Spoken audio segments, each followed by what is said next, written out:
Well, hello there.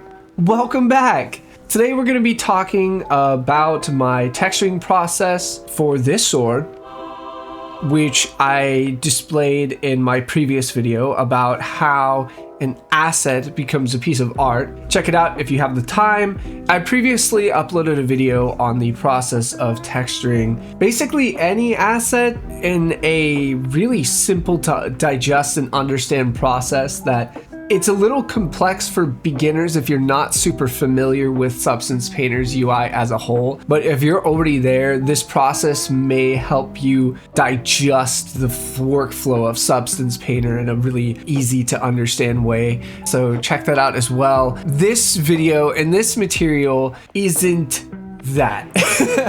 I'm not working in my linear easy to understand workflow. This is very much utility based workflow. What do I need to achieve the result? It's a little bit different. It uses the same fundamental principles, and I thought it would be interesting to share with you all. Without further ado, it's time to crack open a cold bottle of Substance Painter.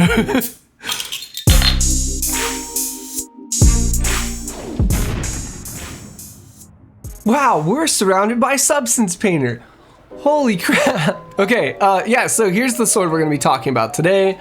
The first thing I want to point out is this sword was designed with the distance the viewer would be looking at it from in mind. So, note my final render. You are 3-ish feet away from this object. Now, I'm using a 50mm lens, which is a little bit different than the human eye as far as I understand it, which would distort the distance from the blade, but we're about 3 feet from this weapon, and so I knew that was going to be the case when I was texturing it, and so I made a lot of high detail from a distance textures that look a little bit pixely and a little bit crunchy when you get super up close to them. That's because if you're super far away from an object with really high noise, high fidelity details, they disappear. Oftentimes the noise from the camera itself can override those details entirely.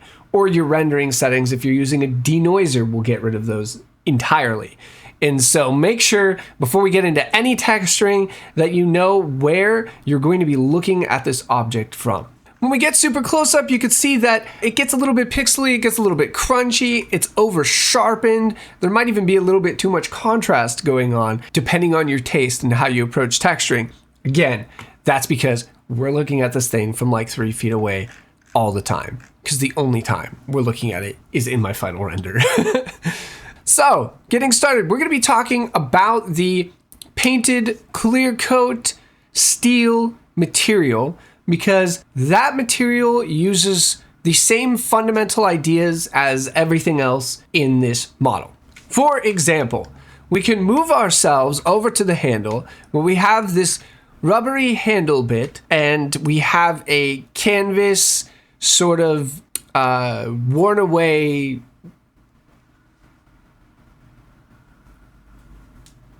underneath that's been, picked at with the hand. Yep, that's the same idea as underneath this clear coat we have paint, and underneath the paint we have metal.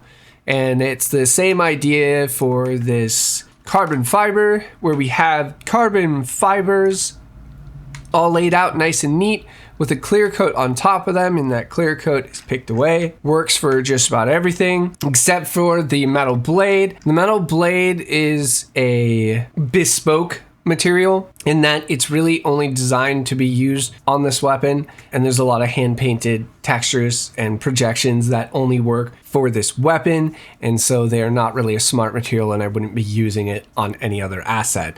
As you can see, we have the grinding of the blades, the sharpened areas, this rusty bit in the middle, these like paint and plastic and crap stuck on the metal from this thing going through robots like butter, and then some of these dents and slices that got chunked out of this blade. So we're gonna jump over to the material sphere. And this material sphere is a reworked smart material that I created based on the materials of that sword. And the reason I reworked it is the scaling of all of my textures was unique to that sword, that the tiling is really high. It really only works for that one thing. Also, one other thing before we get into it I want to talk about is your triplanar blending. So triplanar projection, which is used in a lot of smart materials, I believe it's used in most of the default smart materials in Substance Painter, means that there is a plane where this pattern is projected onto your mesh from top to bottom, bottom to top, front to back, back to front,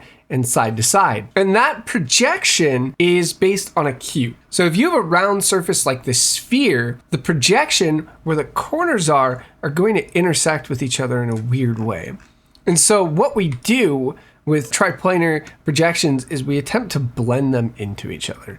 If you notice, that's what this hardness slider actually does, is it blends the planes into each other. Depending on your texture and what the intent is, this can cause some artifacting that's pretty unappealing. Maybe this area of your mesh is the most important one, or it's on a plane of your mesh where you really don't want to see this kind of artifact. You can go down to the 3D projection settings and you can rotate the projection box to attempt to kind of move the seams to a different part of the mesh. So metal polished base layer. We have a height and roughness variation in which I added just a little bit of surface distortion to make this material feel a little bit more organic based on my reference.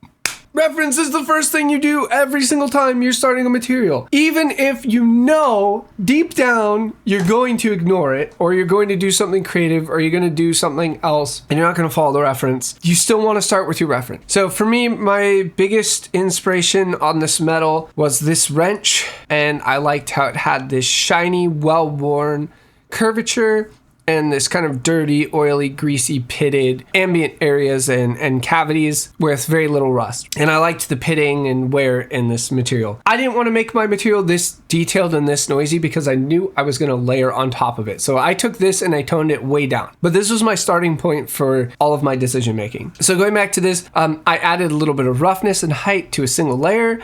We add a fill, and then we add a grunge to it, and this grunge just helps break up the surface. General pitting, I loosely wanted to add a little bit of broad pitting to this entire object that kind of covered the whole surface. And because it was going to be high frequency and pretty much everywhere, I turned down the intensity of it. So it's not really a heavy, noticeable pitting. It's just a surface imperfection. Grime stains is a stain on the material. And you'll notice because it's staining the metal that I don't turn off the metallic, which is something I will do with dirt later. But yeah, so this is just using color, height, and roughness all combined.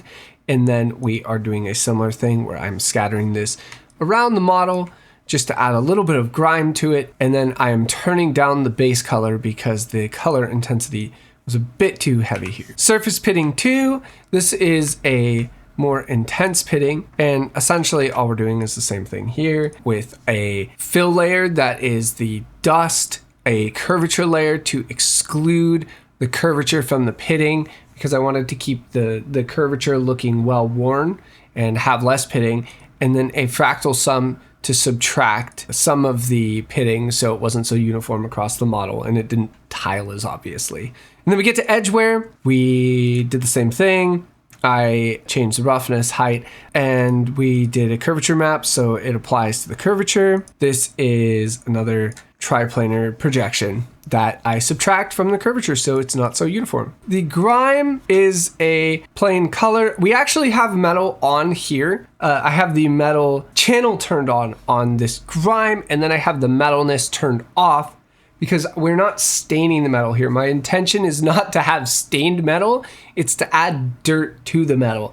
And this dirt isn't metal itself, it's a crud. It's a bunch of crud that's fallen from the earth into this object, and it's not metal crud, it's just regular crud. So we have that color variation. This just breaks up the actual color of the AO itself. And then the masking is ambient occlusion, curvature set to cavities so that essentially this just adds a darker ring. We're using the inverse of curvature, the cavities, to help intensify the ambient occlusion. You could probably do this on an ambient occlusion itself, but I think I was having issues with my ambient baking that weren't allowing me to get as harsh of a contrast. I don't remember why, but it is useful to do sometimes. And then we subtract sand from it, and that's what gives it the noise. You totally could use noise maps in your curvature and ambient occlusion rather than using a fill and subtracting it from your mesh. I like working this way because when I'm going through my file, I can glance at it and see, oh, that's what's happening. I can do them simultaneously. It makes it a lot easier for me to manage these large files as time goes on. Then we have sharp edges, which all I did is highlight the edges. Again, we have the base color brightening things up a bit. The height, we have the height channel set to replace.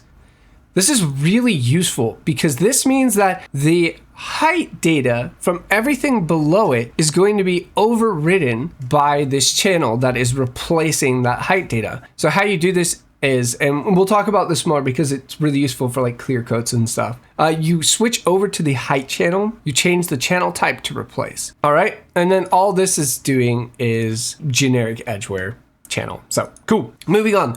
Light rust. The light rust isn't on the sword itself. This was used on the barrels. You can see the barrels in the back of the scene, and they are rusty and desaturated and a crummier version of this material. They're actually a very similar setup, though specifically designed to be barrel-licious in nature. So the rust is really simple. This is a generic rust. You can make one of these and use it on all of your stuff. I actually believe I have two versions of it. There's the heavy version. I'm not sure the tiling on these is set up to work this way. Yeah, there we go. So this is a heavy version of rust, and this can just be applied everywhere. And then I have this light version of the rust, which is just being used here. Rust is pretty simple. So I add a base layer, the rust base, which metal off, because I don't want, I find that rust feels a bit more natural and organic when it doesn't have metallic. That's totally a preference thing because rust is oxidized metal. So you have to play around with that and see what works better for your materials. And so we got our basic settings. This is the color variation channel 1. And so I use a noise map with a multiply to vary the color. I did a color variation 2, which is just adding a little bit more color variation so that I don't have 3 separate masked fill layers. It's just to speed up the process a bit. We get into further variations of color, height, and roughness. I was essentially adding a second type of rust and mixing them into each other. So as you can see, this rust was being used on my other asset. So the tiling is insane. So let's turn that down.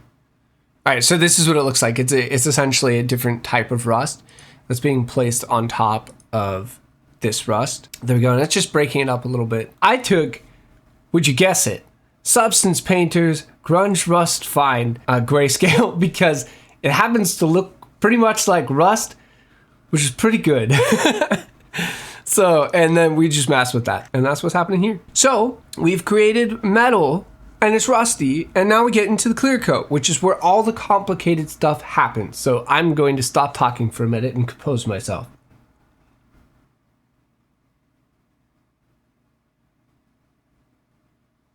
I am composed. Let's move on to this. This material doesn't really look like anything you've seen in nature before. It's not a nature, not natural. Let's go to reference. Oh, this is for a different project coming up soon. Let's go to my other reference. So the concept of this material was something like this. It was a painted metal. And you might be looking at these two side by side and you'd be like, but Trevin, that looks literally nothing like this. How could you go so astray? I know it was on purpose because there were elements on the sword that I wanted to express that weren't included on this bucket, but this bucket was a nice starting point. So sometimes you can still do whatever you want. It's allowed, even if you start from reference. Just because you have the reference doesn't mean it needs to be exactly like the reference, unless someone is telling you you have no choice and you're in danger. Yeah, I don't know. I use this as a base, but I didn't actually want to create this material because it's not the sword I'm going for. But I liked the idea of having this sort of pitting where the paint was sort of chipped off and old. And then I really liked the idea of this multi-layer paint where maybe it was painted once and then repainted and then it still got scuffed up. This guy looks like it's been entirely clear coated to preserve the surface of it. But clear coats are just fun to do, and that's what we're going to talk about too. And so I added the clear coat in. The first thing I did is I wanted to make a paint layer. I wanted to have a clear coat layer, which essentially is a thin layer of like an enamel on top of the paint that's been chipped off the paint. And then I wanted all of that to be chipped off of the metal. So I started with the paint stack. But if we go down to this paint stack, all this is doing is we have paint and then we have paint 2. And so all that's in these folders is a base layer. And this just has metalness turned off, a basic roughness setup, basic height, and a basic color. And the height is just to give it a little bit of height over the metal layer underneath. And then we add some grunge textures, same as everything else. Paint stack 2, new base layer. It's a little bit higher. Dude, my camera keeps turning off. It's driving me insane right now. What the hell? There's a little bit of height variation between these two layers. It's incredibly subtle, but it does exist. And then, yeah, so we masked off this one.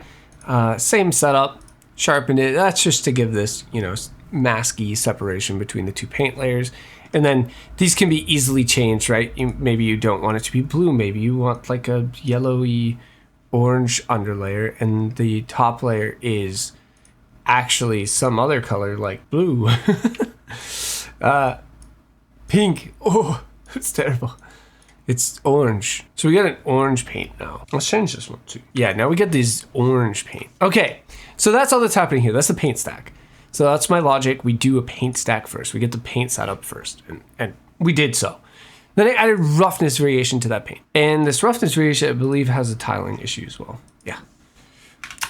There's a problem with using, scale your models before you bring them into Substance Painter. Make sure they're all like in the proper world space scaling, because I clearly did not do that. So we got that. That's a little bit of roughness variation on the paint layers. And we got height variation. We're doing the same thing. We're adding a little bit of height variation, and we're picking up the height of the entire object off of this metal a little bit. And I actually think we could do with turning that down a little bit. Cool. All right, we have our paint layer. We're gonna add a clear coat to it, and let's just turn off pretty much everything. So first of all, we create the base layer for the clear coat, metallic off. Just in case this goes over a metallic object, I know I made a smart material out of the clear coat itself so that I can drop a clear coat on anything. It's good to have metal off if you always want metal to be off on something. In this case, a clear coat wouldn't necessarily not be metallic either. Sometimes the object underneath it would be metallic, but it affects how the specular works. And so typically in real life, your clear coat will have a specular highlight. And the specular highlight is the, it's the light hitting my hand. It's the intensity of that light. So because my hand is fairly rough, you could see that the light is extremely diffuse. It's spread out across my hand. It's not it's not creating these high specular highlights. But if we take this piece of chrysocolla, you could see that highlights are sharp and very intense, right? You can see the light moving across the surface of the chrysocolla as it goes around. And that's because this object is very shiny. And so that's specularity. We have a lot of other cool rocks here. Could use some labradorite. It has a transparent surface, but you can also see that it has crystals underneath of it. So why is this awesome? What a clear coat does is it's that transparent surface, that surface area where you have that round specular highlight. And underneath it, you could see all that sparkling, refracting, crystalline structure. That has separate specular highlights, right? All of those little shimmers inside the labradorite are distinct from the shimmer on the surface of it. So the surface you can imagine in 3D is the clear coat, the surface of the sphere where it has that broad specular highlight, the little one. And the material, the natural material underneath it is the really sort of sharp, sparkly bits. So if you can imagine, what you would really want in 3D is for the metallic on the clear coat to be off so it behaves with its own specular highlight, but then you'd also get the specular highlights of, if this wasn't on a painted material, of the metal underneath it. So you'd have two separate specular highlights that were added to each other. All right, so looking at the clear coat now, don't forget to do this when you're working with a height layer override, to go to your height channel. I didn't have this on the highest layer folder, so essentially my clear coat, if we go to here, is set to replace, which means this clear coat layer is replacing the height data from the paint layers underneath it. So if I added some distortion to my paint layers and made them a little wobbly, and then I add a clear coat, I don't necessarily want the clear coat to be wobbly as well. I want it to be smooth on top of that paint layer, so I would set it to replace those paint layers. Now, what I forgot to do on this mesh, which is really important, is that if you're going to have it on top of other materials, for example, this paint layer is on top of a metal layer, and I don't necessarily want the surface of this metal to affect my paint. You need to change the blend mode of the height layer for the entire folder to replace, to override the different materials beneath it. I actually forgot to do that on the highest level folder, so this looks a lot better now. So we go back to here, clear coat, we did roughness variation, height variation, pretty basic things, a grunge map just to dictate how frequent the clear coat shows up, right? Where we want it. The contrast of that gets cranked because a clear coat's not really gonna blend, it's gonna chip, right? So you're gonna have like sharp edges to that. That's what this levels is for. And essentially all we're doing is we're sharpening the fall off of the material underneath it so it looks like it's chipped. All right, scratches to subtract just a little bit out of this. Like some of the clear coat's a little scratched up, it's a little worn, it's a little beat. And then we got a clear coat mask, and this anchor is being referenced by the next layer. So we skip over to the next layer, and this is outside the folder, and it has to be outside the folder because we're referencing the mask of everything in the folder. And so this is our clear coat dirt, and all I'm doing is creating a basic dirt layer, which would be stuck on the edges of that clear coat, assuming they've broken off a long time ago. All we're gonna do is add a fill layer. We grab the anchor of the clear coat mask. How do you do that? You click on add and a fill. You go to anchor points, and it should be in there. So there's a clear coat mask. We fill that. We add a bevel to it, and then we add another anchor of the clear coat mask, and we subtract it. So what's happening is the bevel is changing. It's essentially adding to the clear coat mask we have. It's either subtracting from it, this fill, this anchor mask, it's either subtracting from the mask by going inwards, or it's adding to it. Or yeah, subtracting from it by going outwards, or adding to that mask by going this way. And so we do that, and then we subtract the anchor mask from it so that it only adds the area along the edges. And then I use another fill layer to subtract it so it's not so uniform, which is pretty standard at this point. So that's how we add the dirt. Next thing we do is we do the opposite. So on the fill layer, same mask, we flip the levels. So we hit invert on the fill, we bevel it. So this time we're affecting the outward edge, and then we invert this again. So we're subtracting the empty areas now rather than the clear coat layers now. So we're subtracting this from it. And so this is only going to affect outside edges. And if we turn this up a little bit, you can see that it creates this peeling paint effect. Peeling clear coat. Maybe let's adjust it a little bit just so it's a little bit more obvious. We'll add a little bit more bevel, smooth it out a little bit. Smoothing's a little finicky, and yeah, there we go. So now we have a pretty nice looking painted clear coat peel ordeal. Sweet. Height adjustment. This is a height adjustment layer. So all I'm doing is I add a fill layer, I turn on height, I set it to replace, and then I essentially use this to neutralize the height of everything else. And this is to sort of adjust it to where it feels natural. And a lot of times I throw this on a smart material so that if an object has a different scale, I'll make the height really intense underneath it. And then I can go and use this height adjustment to essentially just compress everything down to where it's less intense without having to go through every layer underneath it. Could be useful, nice little tip. And then all we do is we mask off this clear coat. I don't know why this mask is so crazy. Let's just go through it real quick. So we got our grunge scratches, just subtracting those from the mesh, the edge wear, because we don't want our paint on the edges ever in Substance Painter. Everyone, always edge wear on painted object. No, you don't have to do it. It's actually better to do it manually, but it's too much edge wear. So we add contract and we add it back in. We get rid of some of that edge wear because we don't want that much edge wear. It's way too much edge wear.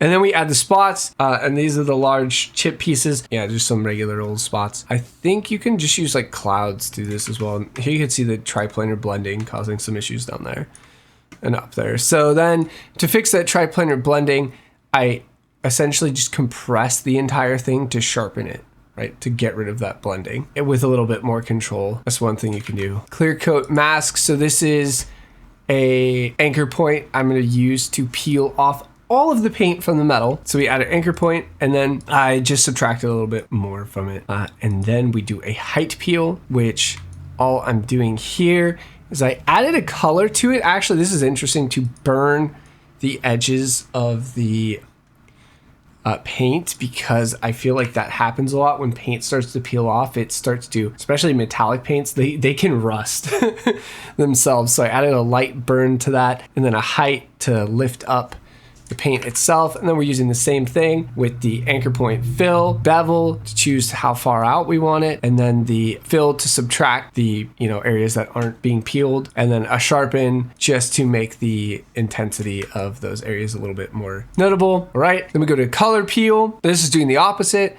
I'm adding a little bit of oxidation to where the paint recently peeled out, and you can do however much of this you want. But all it is that a little bit of roughness, and I believe I tweaked the blend modes of it. So that's our paint. Ta-da! So you might be looking at this paint and you're going, that's not a very beautiful looking, wonderful looking paint. That one's not very cool. I don't like looking at that. And it's like, well, yeah. I mean, it's not really a looker. Like this paint, this one's not really for looking at. It's functional, but the methods behind creating it are useful and can be applied to many material, even not something this maybe not very delicate looking, not very tasty looking, not something you'd want to take a bite out of. It's not scrumptious. It's old, it's decrepit, it's high detail, it's intense, it's a very loud, obnoxious material, and that worked great from rendering from far away. Yeah, so this crusty material was designed specifically with this sword in mind. I'm really happy with how this ends up reading from a distance, from this distance specifically. It does the job. Oh, Windows, no, stop. No, stop it. Stop, Windows. You got all of the things. I feel like it just super works, right? Ooh, yeah, like all of this shows up. It was made for this weapon, dude. It was made for this weapon. Always make your materials for the thing. Generic materials are really nice to have and it's really useful to have, but always make your materials for what they're being used for. Even if you use a smart material, adjust it for the specific thing. You're gonna get way better results if you're keeping the intention in mind at all times. The story and narrative. It's always going to be infinitely nicer looking than had you just pulled a smart material that was made for generic use across the board. You know what? We could give this guy a pass, because while he is not the most, good looking of material spheres, he did his job really damn well. And that's what matters at the end of the day. Thank you all for watching today's video. I do appreciate it very much. Always be looking for new ways to do things and new ways to try things. I think it's really cool and it's what makes art fun. Anyway, I appreciate you all. Please subscribe, leave a comment, let me know what you think. Tell me about your processes as well, or if anything from this helps you in your process. I'd love to hear about it. It really helps me decide what type of content to make in the future. And with that note, peace out. Have a good one.